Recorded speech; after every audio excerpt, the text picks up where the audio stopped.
El año pasado, durante la discusión del presupuesto quinquenal en el Senado, varios legisladores se sorprendieron al ver por los pasillos del Palacio Legislativo al economista Eduardo H., un dirigente que estuvo vinculado al Partido Colorado, pero que estaba alejado de la política desde hace años.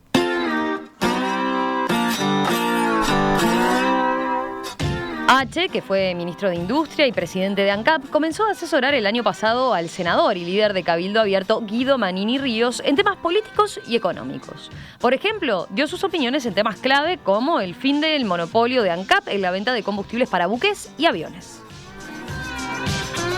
En estos días, H. ha salido a la opinión pública para plantear correcciones a la política económica y dar más oxígeno a las pequeñas y medianas empresas. Vamos a profundizar justamente en estos planteos. Estamos en línea con el economista Eduardo H. ¿Qué tal? H., ¿cómo le va? Un gusto saludarlo. Muy buenos días, mucho gusto. ¿Cómo les va? Muy bien. A ver, le empiezo preguntando. Usted, yo lo decía recién, estuvo históricamente ligado al Partido Colorado, pero estaba hace años más bien alejado de la actividad política. ¿Cómo se dio este acercamiento a Cabildo Abierto? ¿Se acercó usted? ¿Lo llamaron? ¿Cómo fue? Primero digo, es correcto, yo dejé de actuar políticamente allá por el año 2000, a mi salida de ANCAP, y sigo alejado de la política, lo que no significa que en este momento yo tengo una excelente relación con el senador Guido Manini Ríos. Lo conocí antes de la elección, soy economista, tengo mis puntos de vista y a todos nos gusta que de repente cuando uno tiene una opinión, poder ser escuchado después y ser consultado. Después, políticamente, deciden y definen quienes están en la estructura. Entonces, de aquella conversación que fue antes de la elección, continuamos y bueno, de a poquito, se fueron acrecentando las reuniones, los contactos y la verdad que para mí es un orgullo ser consultado, que me escuchen, poder dar mi punto de vista y obviamente después a nivel político quien define y decide es Manini o su sector político, ¿no? Uh-huh. Usted está trabajando más bien con Manini, no con el...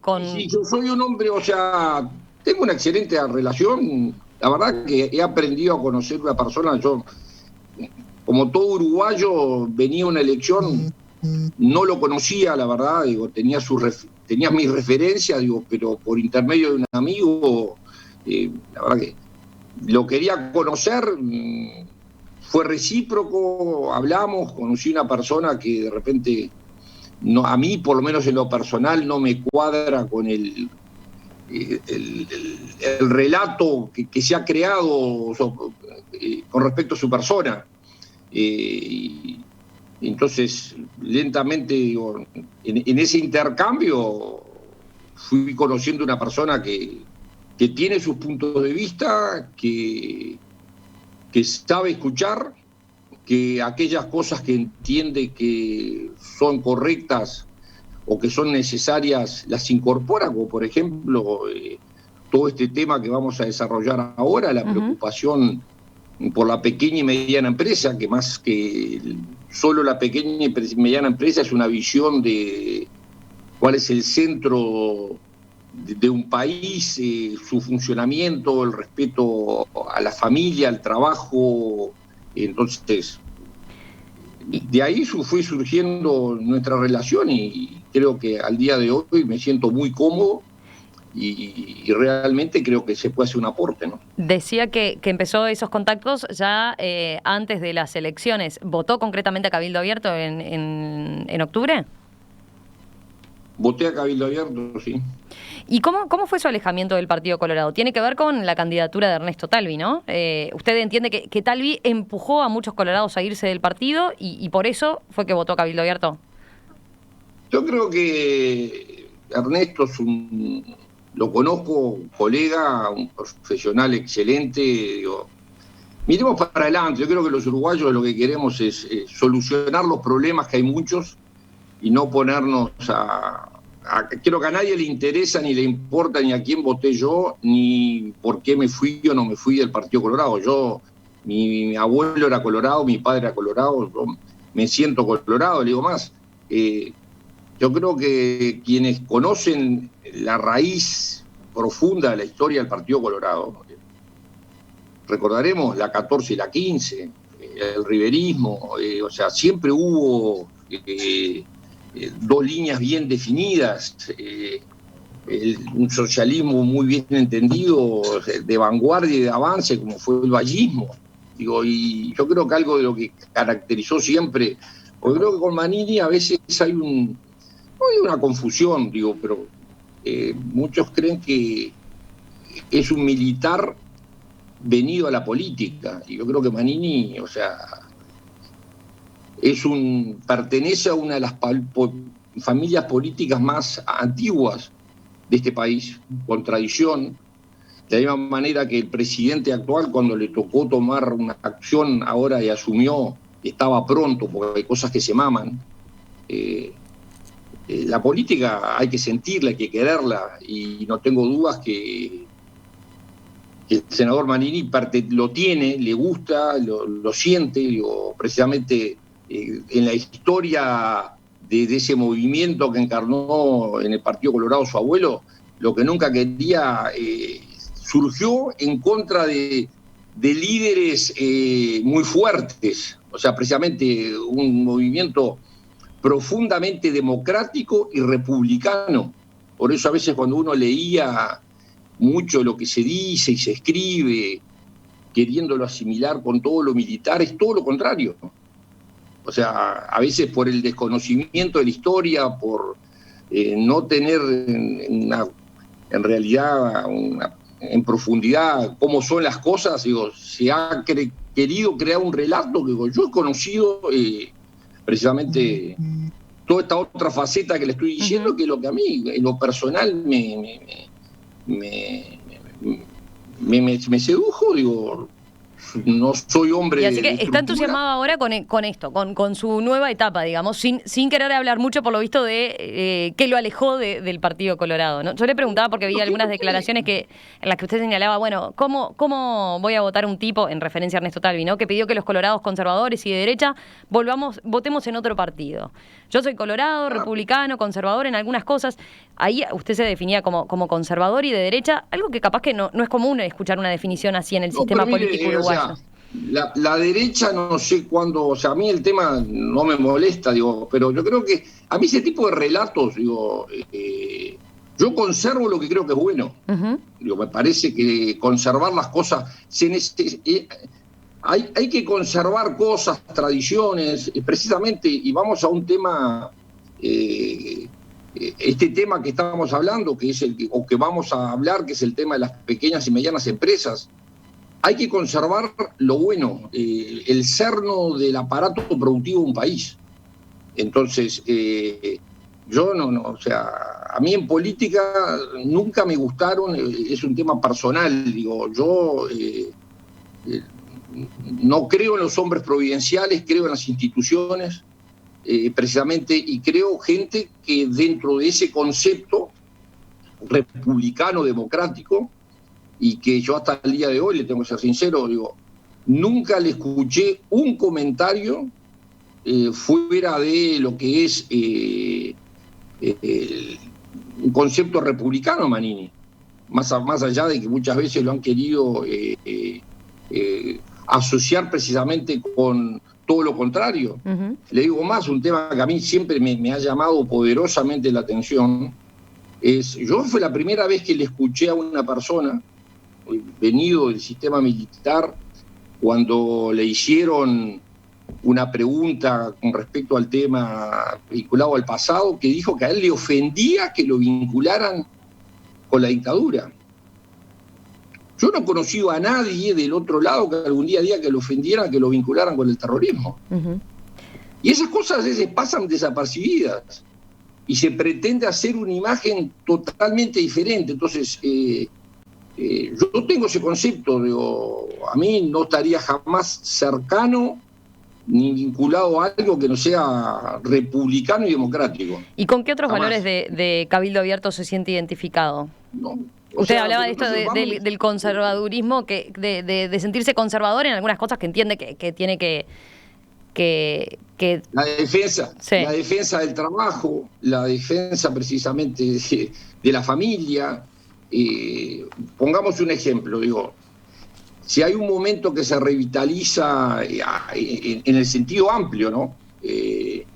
O sea, no es casualidad que donde los regímenes que no son democráticos quieren debilitar todos aquellos estamentos que debilitan el poder central. Entonces yo creo en las sociedades donde la familia, las empresas se forjan su futuro y no se los da el Estado. Entonces creo que y yendo al tema, digo, porque la verdad que no está dentro de mi...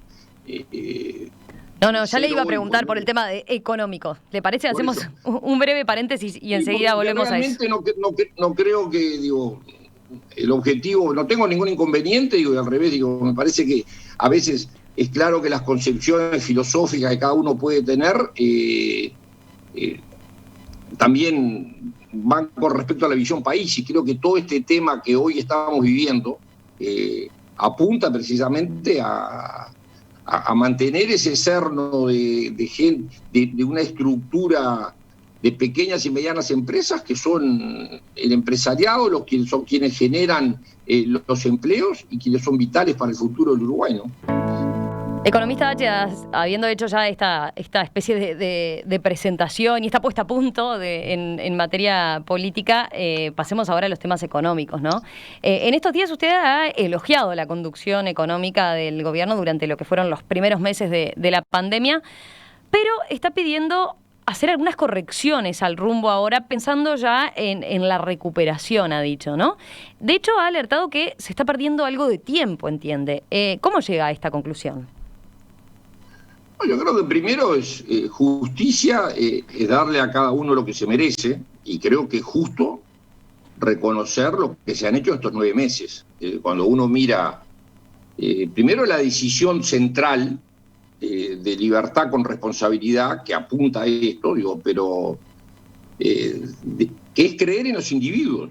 O sea, en todo este proceso, y uno lo ve en el mundo, porque muchas veces se habla de la gente y se habla de trabajar por la gente, digo, pero no se confía en la gente.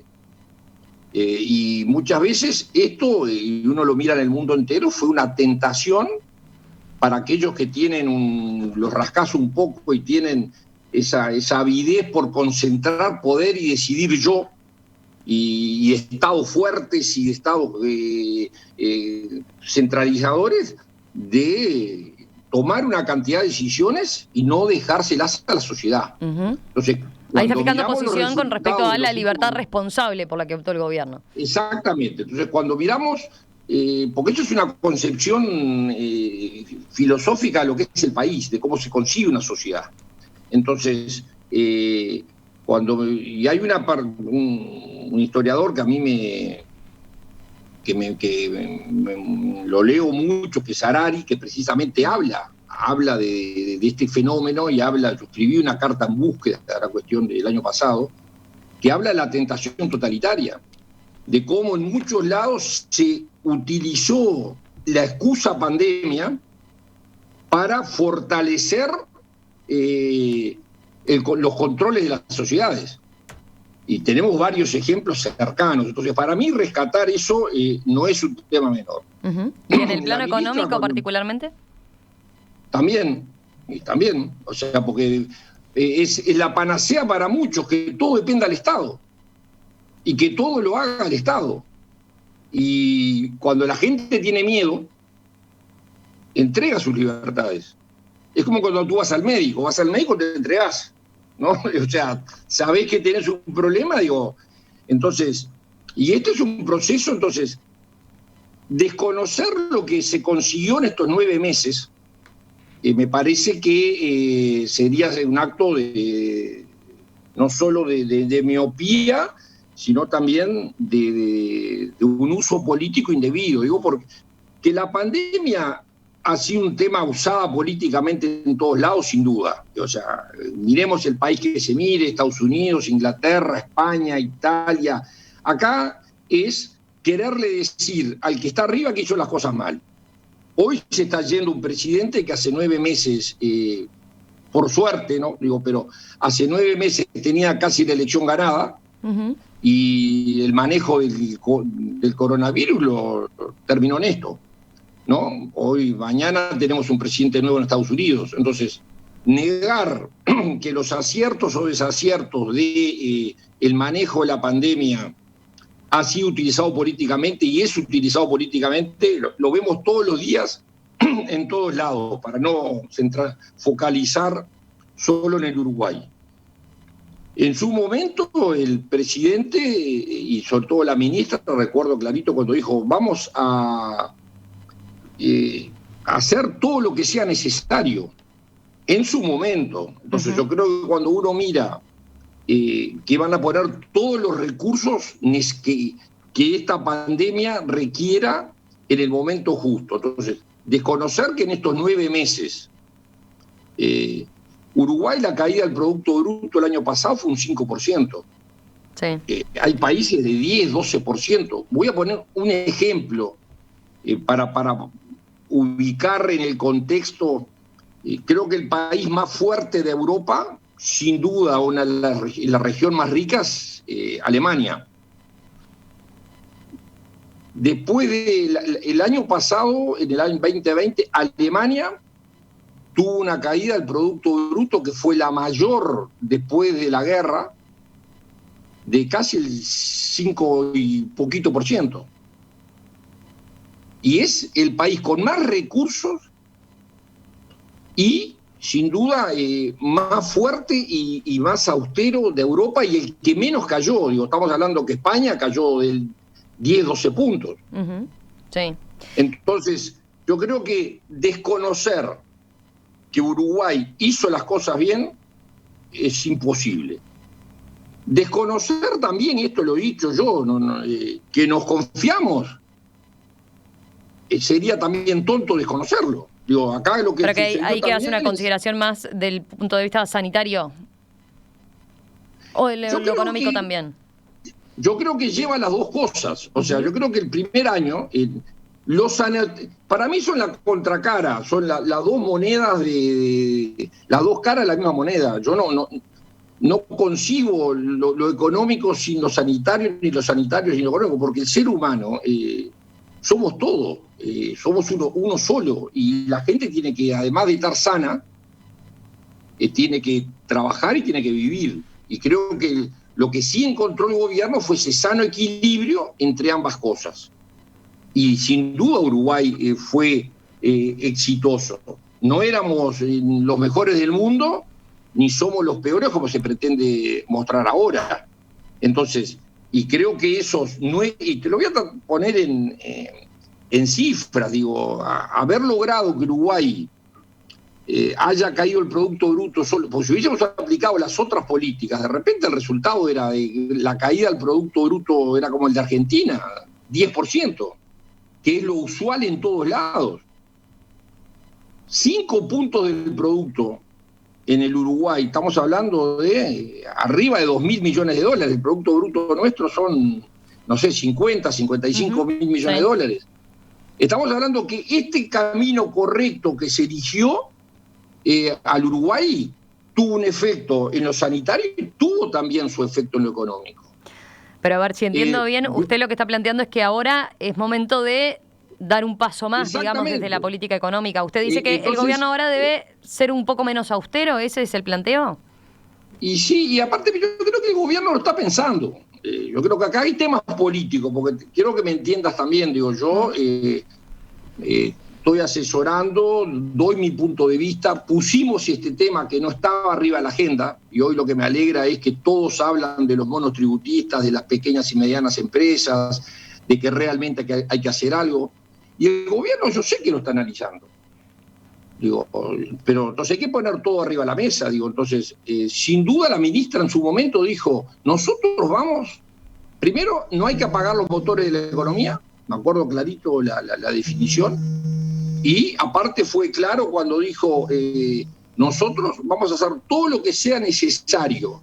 Y cuando es necesario es en el momento justo, porque no es en cualquier momento. Si esto lo hubiésemos hecho 6 meses antes, de repente, o 7 meses antes, era innecesario. Y si lo hacemos 6 meses después también sería tarde. Entonces yo creo que este es el momento de tomar, empezar a encontrar una solución a ese tema que no se pensaba que se iba a llegar a fin de año en esta situación, sino que al revés, se pensaba que a este fin de año íbamos a estar resolviendo todos los problemas, y acá la crisis sanitaria se agudizó en noviembre y diciembre, y bueno, yo creo que es el momento de sí realmente mirar esta otra parte, y creo que se está a tiempo y que no es tarde, ¿no? Pero creo que es necesario hacerlo, y por lo que las referencias que yo tengo, sé que se está pensando. Obviamente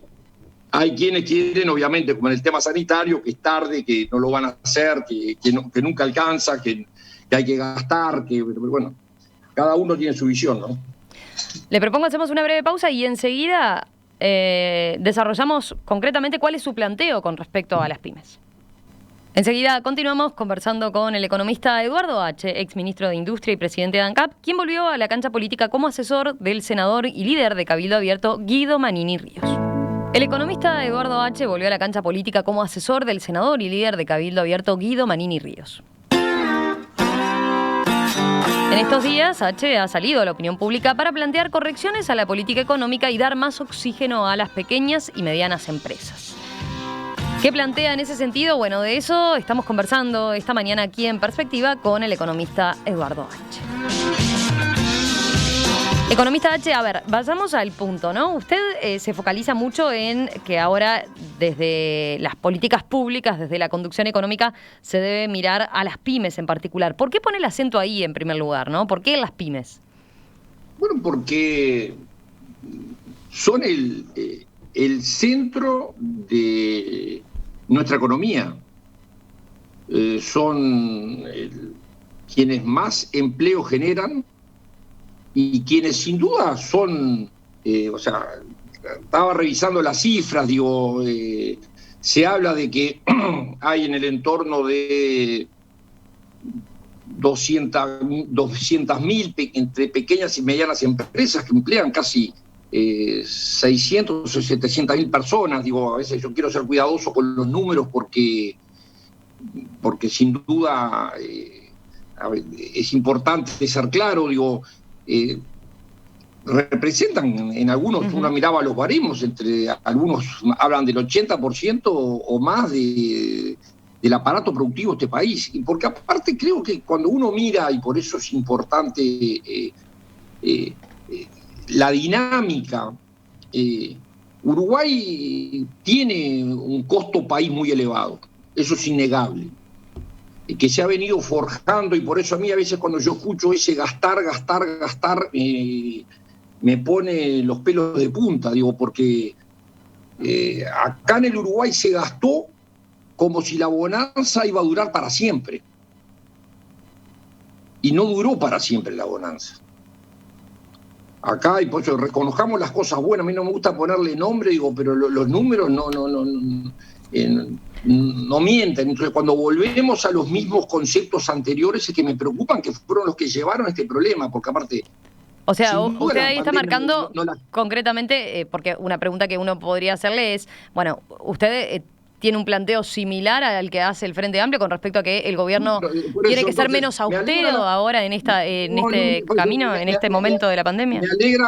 Me alegra la pregunta, porque a muchos, gente ortodoxa en el buen sentido, porque Astori cuidaba las cuentas en su momento, ¿no? O sea, no, ser ordenado macroeconómicamente no es ni de derecha ni de izquierda. Eso, creo que esos conceptos ni debe ser ni del frente, debe ser de todos. Y acá lo que pasó fue cuando el Uruguay tuvo una bonanza enorme del 2005 en adelante, que fue después de la Segunda Guerra Mundial. Uruguay tuvo el auge después de Corea, y después la mayor bonanza externa vino del 2005 al 2012, 2013. Y ahí nos ahorró, ahí se gastó. Y ahí se gastó para siempre, porque todo eso quedó. Entonces, cuando asume el nuevo gobierno, hace un año, esa estructura estaba, que se llamaba un déficit de 5 puntos del producto, que se llamaba la cantidad de impuestos que se tuvieron que poner para pagar, porque Uruguay en esos años terminó poniéndole la economía en presión fiscal arriba de 3.000 millones de dólares al año. Uruguay aumentó su costo país, que lo que terminó logrando fue concentrar el modelo económico nuestro, donde cada vez había que ser más grande para ser rentable. Bueno, eso es un tema que usted ha mencionado, ¿no? Porque yo le puedo preguntar, bueno, ¿eso en qué se ha reflejado? En las pymes y concretamente usted dice en una concentración económica, ¿no? Para irle, o sea, porque a veces sacarle el texto fuera de su contexto dicen que es un pretexto, ¿no? Entonces, para no hablar del tema pymes aislado, o sea, todo ese contexto que se fue generando y todo ese modelo que se fue generando en base al gasto, terminó generando un costo país más grande. Aparte, yo siempre sostengo, digo, cuando las cosas buenas son caras. Lo que no puede ser caro es lo que no es bueno. Y todos sabemos que los servicios públicos nuestros no los podemos tildar de buenos.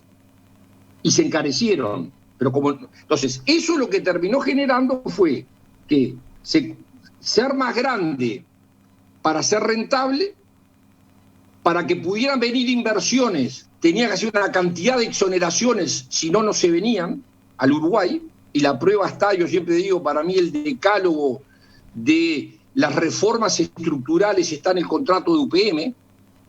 O sea, acá para que se pudieran hacer ciertas inversiones le pidieron al Estado, si usted no me baja este costo, si usted no me saca este problema, yo no vengo.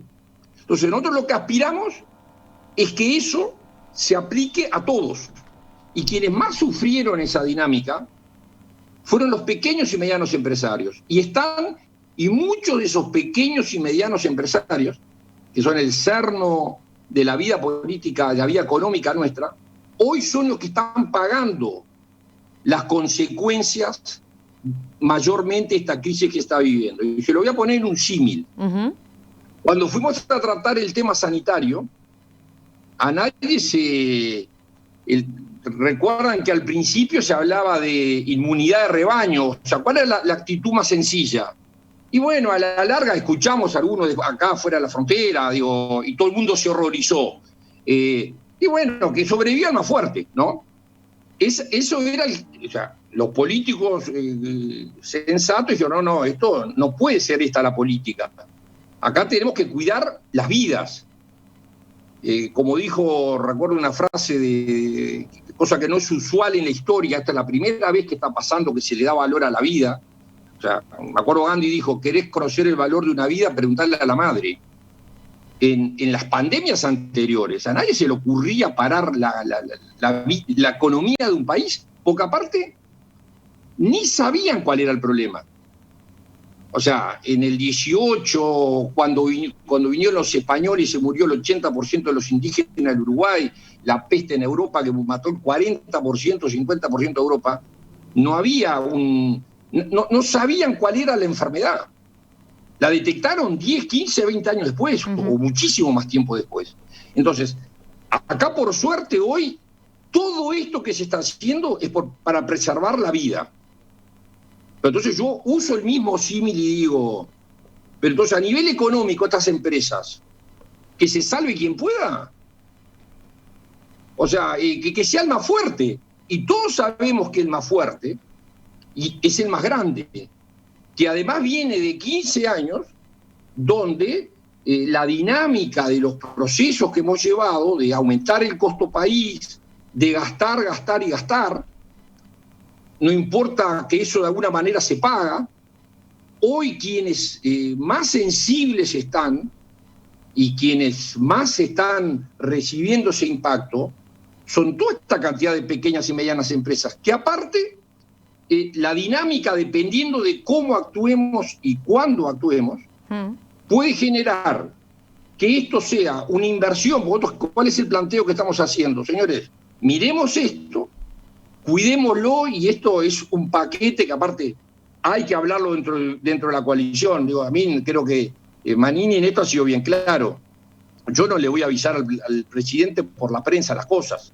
Digo, las cosas se hablan internamente. Sí, y yo es lo que le iba a aspiramos, plantear digo. eso. En el caso de usted, hace este planteo, pero no es un planteo que le conste a la coalición, ¿no? Una mayor O sea, contundencia en el apoyo a las pymes, por lo menos, por lo que me decían, no se ha explicitado de parte de Cabildo Abierto bueno, a la coalición de gobierno. Bueno, tiempo tienen las cosas. Nosotros, o sea, primero, yo soy Eduardo H., tengo mi opinión, la abierto, digo, trato de ser cuidadoso, por eso a mí creo que tampoco corresponde que yo me ponga a decir cuál sería un paquete de medidas. Eso, estamos convencidos que este es un planteo que, primero, estoy seguro que dentro del equipo económico lo tienen, que obviamente que dentro de la coalición lo están pensando, porque aparte no hay quien hoy no se esté dando cuenta que llegamos a fin de año y la realidad es otra, y esto va a durar, y sin duda, y le iba al concepto para mí fundamental, que es, si nosotros, acá tenemos dos alternativas: o sálvese quien pueda, y mañana todos terminan golpeando la puerta del Estado, con un costo muchísimo mayor, y no solo mayor en plata, en matar esa gente que hoy, porque ser empresario en el Uruguay es una quijotada, y ser pequeño y mediano más todavía. Y esa gente que quiere depender de sí misma, ustedes con la empresa, ustedes, o sea, es el Uruguay. El 90% del Uruguay es precisamente, ¿qué es lo que deseamos? Yo quiero un país de emprendedores. Economista H, Quiero pero un país de gente que asuma riesgo. a ver, ¿cuáles serían usted dice, yo no quiero esbozar un paquete de medidas, pero también es cierto que desde el propio gobierno se ha hecho hincapié en apoyar, o se han establecido distintas medidas desde que se dio la pandemia, apuntando a este sector, ¿no? A las pymes. Estoy pensando en exoneración de cargos fijos de UTE y OCE, por ejemplo, a empresas del sector hotelero, turístico, gastronómico, cultural, agencias de viaje, eventos y afines, de abril a marzo de 2021, extensión de beneficios de exoneración de aportes personales y patronales a las cooperativas de menor porte, la ANDE, la Agencia Nacional de Desarrollo, que en diciembre habilitó nuevos grupos en el programa de créditos dirigidos a pymes afectados por la pandemia, cambios tributarios en la LUC también que benefician a las MIPYMES. ¿En qué, por dónde ve que falta aún con eso que ya está planteado, no? Ya algunas medidas se empezaron a tomar, digo, la no suba el precio del gasoil, posponer los aportes al Banco de Previsión Social. Yo creo que sí, yo lo puse en un artículo, digo, creo que, porque a mí yo siempre digo, yo en público me gusta decir las cosas, lo que hay que hacer, y no me gusta, digo, lo que tenga que hacer algún comentario crítico, prefiero hacerlo en privado, o sea, donde corresponde. Entonces yo hoy, más allá de que sé que mi opinión es la que estoy diciendo, digo, yo creo que hay que aceitar sin duda, o sea, porque todo lo que se hizo era pensado en que a fin de año el tema se terminaba. Todo lo que se hizo era pensando que a fin de año el tema se terminaba. Y lo que pasó fue que a fin de año se agudizó. Y no tengo dudas que todo este año va a ser muy complicado. Entonces, y acá la realidad es que desde los 2 primeros años de este gobierno, en el primer año cayó el 5% y no sabemos dónde termina este tema. Uno lee y todavía escuchás, yo no sé dónde, según los técnicos y los científicos, lo peor está por venir desde el punto de vista sanitario. No sabemos si son 2 meses, 3 meses, 5 meses o 6 meses. Entonces, yo creo que el gobierno lo que va a hacer es internalizar todo esto y tomar nuevamente un paquete, soluciones para el momento que se está viviendo, para la perspectiva que hay. Ese es el planteo que nosotros estamos haciendo. Y creo que hay. ¿Qué otras medidas hay? Hay ejemplos. Sí. Pero a usted le parece, por ejemplo, que empresas que están perdiendo dinero igual puedan seguir adelantándole dinero a la impositiva? ¿A usted le parece, le puedo nombrar la circular que salió, como ya lo dije en El Observador, no tengo ningún problema, digo, la circular que salió del Banco de Previsión Social, donde para presentar una nómina hay que reconocer personalmente las deudas?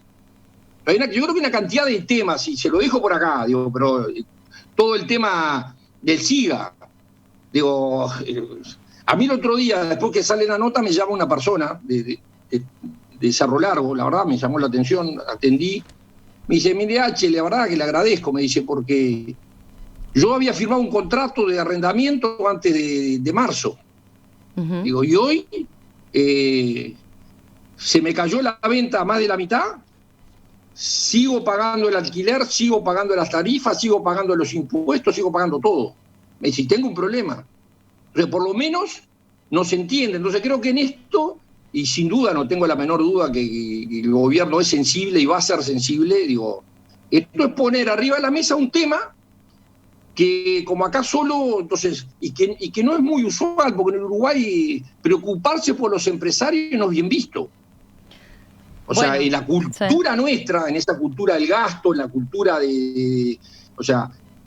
preocuparse por quien emprende, quien asume riesgo. Mire, yo con una persona que tengo una relación muy buena, que lo he conocido, que es Orsi, me acuerdo un día me dice, dice, para poder pagar la plusvalía primero necesitamos agregar valor, y se precisan los empresarios.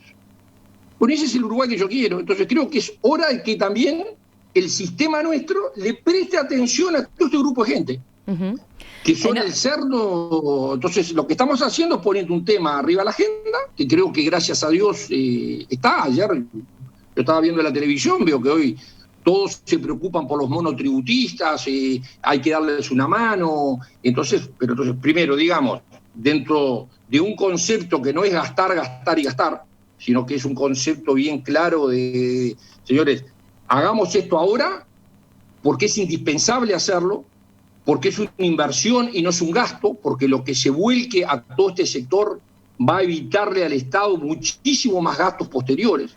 Bueno, a ver, yo en ese punto quiero plantearle una consulta, a ver, dentro de la corrección que se debe hacer, que usted plantea de aliviar los costos para pequeñas y medianas empresas. Una de las críticas que se ha hecho desde la oposición es que hubo ya ayuda para empresarios, ¿no? Por ejemplo, subsidios al transporte, ayudas con esto que señalábamos de SIGA, el sistema de garantías, ¿verdad? Todas estas medidas que yo le señalaba recién. Pero se señala que no hubo ayuda como tal para trabajadores, ¿no? Para trabajadores incluso entienden que fue insuficiente, e incluso para aquellos que están en el ámbito informal.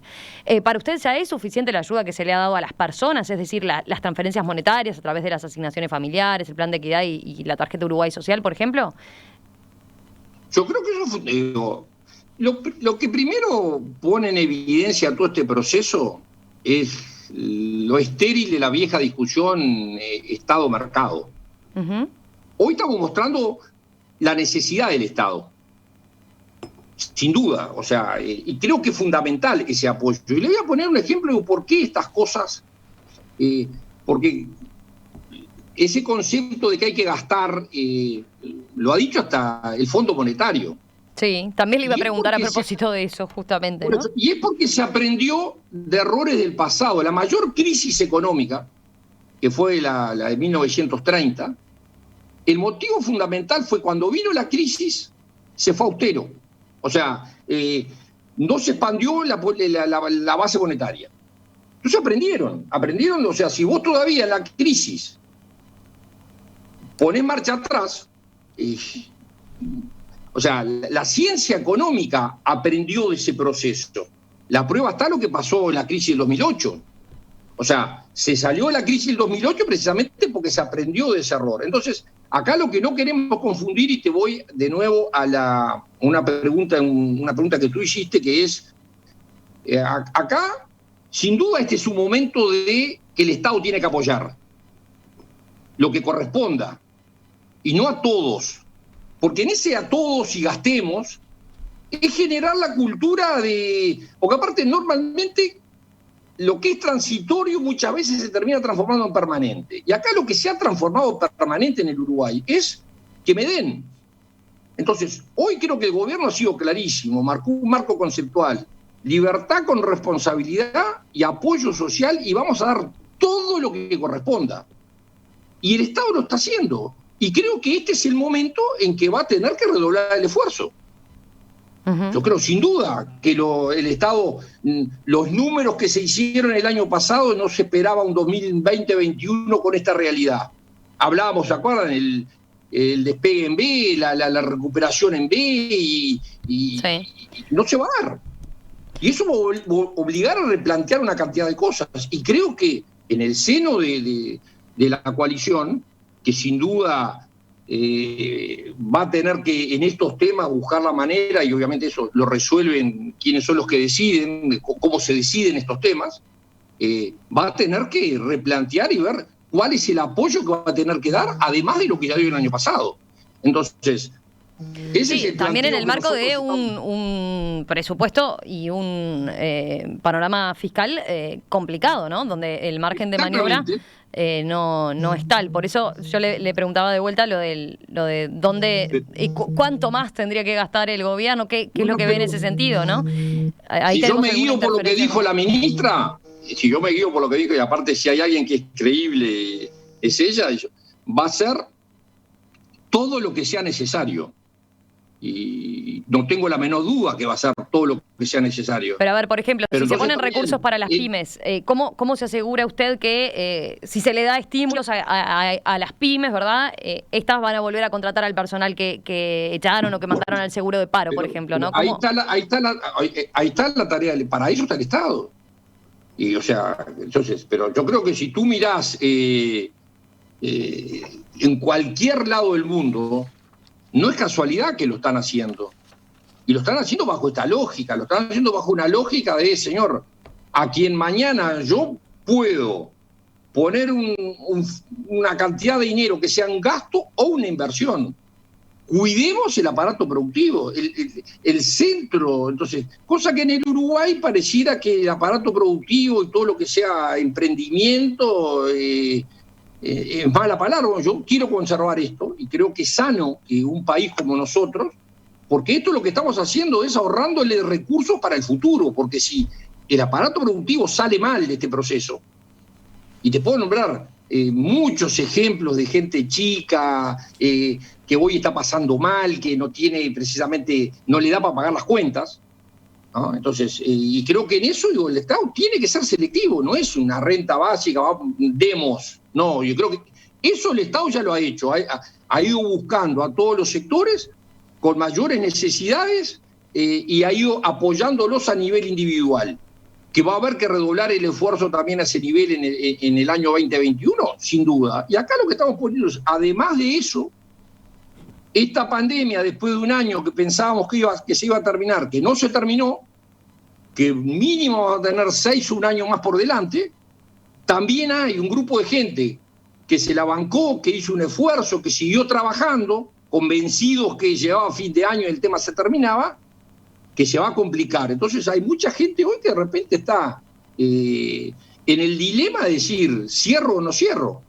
¿Sigo o no sigo? Entonces también ahí está en la capacidad del Estado de ejecutar bien y tratar de apoyar todas aquellas cosas genuinas. Digo, porque también hemos visto muchas veces y gente que está en el seguro de paro y está trabajando por afuera. Entonces, digo, ¿cómo se controla? Digo, entonces, y creo que ahí tenemos que apelar a la responsabilidad y a la seriedad de cada uno de nosotros, entender el esfuerzo y el sacrificio que se está haciendo. Digo, pero nosotros en esto no ha sido más que poner un tema arriba de la mesa, que creo que se puso, que creo que sin duda ha quedado claro que las pequeñas y medianas empresas son la parte medular de nuestro aparato productivo y que Uruguay lo tiene que cuidar, que no es regalarle nada, que no es darle nada, pero señores, seamos conscientes que hoy le estamos quitando el costo país, hace inviable a muchas empresas. Y el Estado hoy tiene la responsabilidad de a esa gente que durante años viene soportando este costo país muy por encima del que tiene que tener, y que quienes más lo pagan son precisamente los pequeños y los medianos, señores, si pasa esto, entonces yo me pongo en el sector turístico, yo lo entiendo, digo, hay que cerrar las fronteras por un tema general de todos, pero a mí me da tristeza ver la gente que invirtió y que no puede, no le entra a nadie. Economista H, a ver, para ir, pues tenemos que ir terminando y quiero hacerle dos preguntas. Una tiene que ver con, usted mencionaba, dice, no quiero dar un paquete, pero bueno, dejó entrever, ¿no? Señalaba, hay una cantidad de empresas que aunque estén perdiendo plata van a tener que pagar un adelanto del IRAE, del impuesto a la renta. Por ahí dice, entiende que puede haber una solución. Propuso también en alguna oportunidad bajar los costos para montar y desmontar una empresa, porque hay también ese problema, ¿no? A la hora de cerrar una empresa acá en Uruguay es caro, y también ser más flexibles con las deudas ante el BPS. ¿Estas medidas mueven la aguja concretamente para las pymes? No, pero no es... Primero, yo no estoy, o sea, soy claro, quien va a tener que proponer las soluciones es el equipo económico. Uh-huh. Yo no soy más que un uruguayo que ve un problema y lo pone arriba de la mesa. Y si mañana tengo que hacerle un aporte, no se lo voy a hacer vía la prensa al equipo económico, porque entiendo que más allá de que no pertenezco a una estructura, digo, hoy hay una coalición a quien yo voté y que deseo que le vaya bien. Pero el equipo económico le va a decir... me corresponde... Entiendo lo que dice. No, pero la pregunta es, el equipo económico le va a decir, tengo números que son muy justos, ¿no? La situación... es complicada. ¿De dónde sacar esos recursos? ¿Usted entiende que el Estado debería endeudarse más o que hay algún lugar donde ajustar? Estoy pensando en algo que señaló con el observador, ¿no? Que a propósito de la discusión al sector público, la discusión en torno a, dijo concretamente, no nos atrevemos a decirle al sector público que en esta crisis puede verse afectado su salario real cuando saben que la cantidad de funcionarios no se van a tocar. ¿Usted entiende que ese es el camino? En lugar de endeudarse, hay que ser más, de alguna manera, ir por ese lado? Ahí puse un ejemplo, y me alegra que lo rescate, de la inequidad de todo esto. Porque acá un costo va a haber, eso es clarísimo, y lo va a pagar la sociedad uruguaya. Hay sectores de la sociedad uruguaya que no van a sufrir ese costo y hay otros que sí. Yo no quiero que ninguno sufra costo, ninguno, pero entonces por lo menos yo puse eso como un ejemplo para mostrar a veces la necesidad porque ese costo país es el que hace inviable o saca en estas situaciones de crisis a una cantidad de empresas. Entonces, yo creo que acá simplemente, por lo menos mi objetivo fui consultado, di una opinión, o sea, no inventé la pólvora, digo, tú vas a Alemania y el centro de la política alemana son los pequeños y medianas empresas, tú vas a Italia, el centro del país, o sea, el entretejido social del país son las pequeñas y medianas empresas. Entonces, simplemente es un sector, así como se hablaba del Montevideo olvidado, bueno, acá hay un sector olvidado en el Uruguay. Démosle el valor que tiene y cuidémoslo, porque son los que nos han aportado y nos van a seguir aportando, y son los que asumen su riesgo por cuenta propia y colaboran para pagar el otro costo. Porque esa es la realidad, toda esta gente aporta, genera valor. Y pareciera que eso pasa desapercibido en el Uruguay. Entonces, a esa gente cuidémosla. Esa gente que hoy la que más está sufriendo, que no tiene poder de lobby, digo, de repente empezamos a analizarlo y decimos, pero ¿y cómo? Yo entiendo que se tomaron medidas y bienvenido sea. Entonces, creo que pasó un año y como en todos lados hacemos, ¿se solucionó el problema? ¿Se solucionó? No se solucionó, viene un año más complicado. Bueno, ¿cómo hacemos para cuidar esto? Bueno, y esa es una señal de alerta, y todo lo que se vaya a hacer, obviamente después es un manejo político que hará el senador Manini en su relación interna de la coalición. Yo en eso no me meto. Yo acá habla Eduardo H. como una persona más, y da su punto de vista. Por suerte, este punto de vista lo escucharon y lo entendieron conveniente. Economista. Bueno, después cómo lo plantean y cómo lo manejan, no es un tema que están bajo mi control, ¿no? Economista Eduardo H., asesor del senador y líder de Cabildo Abierto Guido Manini Ríos, gracias por estos minutos esta mañana aquí en Perspectiva. No, gracias a ustedes. Que pase bien. Hasta luego. Ya venimos, se viene la tertulia. Hoy tenemos mesa internacional mirando a Estados Unidos.